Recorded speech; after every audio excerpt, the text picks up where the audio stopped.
Idukki Munnar top station Vattavada റോഡിൽ കോവിലൂർ ടൗണിന് സമീപം റോഡിൽ രൂപം കൊണ്ടിട്ടുള്ള ചെളി യാത്രക്കാർക്ക് തടസ്സമാകുന്നതായി പരാതി. മഴ പെയ്തതോടെ ചെളിയും മണ്ണും റോഡിലേക്ക് ഒഴുകിയെത്തിയതാണ് പ്രശ്നത്തിന് കാരണം. റോഡിന് കൃത്യമായി ഓടയില്ലാത്തതാണ് മണ്ണും ചെളിയും റോഡിലേക്ക് ഒഴുകിയെത്താൻ കാരണമെന്നാണ് ആക്ഷേപം. കഴിഞ്ഞ ദിവസങ്ങളിൽ പെയ്ത ശക്തമായ മഴയെ തുടർന്നാണ് ടോപ്പ് സ്റ്റേഷൻ വട്ടവട റോഡിൽ കോവിലൂർ ടൗണിന് സമീപം റോഡിലേക്ക് മണ്ണും ചെളിയും ഒഴുകിയെത്തിയത്. നിരന്തരം വാഹനങ്ങൾ ഓടിയതോടെ ഈ ഭാഗം ചെളിക്കുണ്ടായി മാറി. റോഡിൽ രൂപം കൊണ്ടിട്ടുള്ള ചെളി യാത്രക്കാർക്ക് തടസ്സമാകുന്നുവെന്നാണ് പരാതി. റോഡിലാകെ ചെളി വ്യാപിച്ചതോടെ ഇതുവഴി നടന്നുപോകുന്ന കാൽനട യാത്രികരാണ് പ്രയാസം ഏറെ അനുഭവിക്കുന്നത്. റോഡിന് കൃത്യമായ ഓടയില്ലാത്തതാണ് മണ്ണും ചെളിയും റോഡിലേക്ക് ഒഴുകിയെത്താൻ കാരണമെന്നാണ് ആക്ഷേപം. മഴ പെയ്യുന്നതോടെ വെള്ളം റോഡിലൂടെ നിരന്നൊഴുകുന്ന സാഹചര്യത്തിലാണ് മണ്ണും ചെളിയും കൂടി റോഡിൽ വന്നടിയുന്നത്.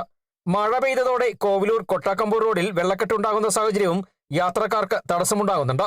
Kerala vision news, Idukki.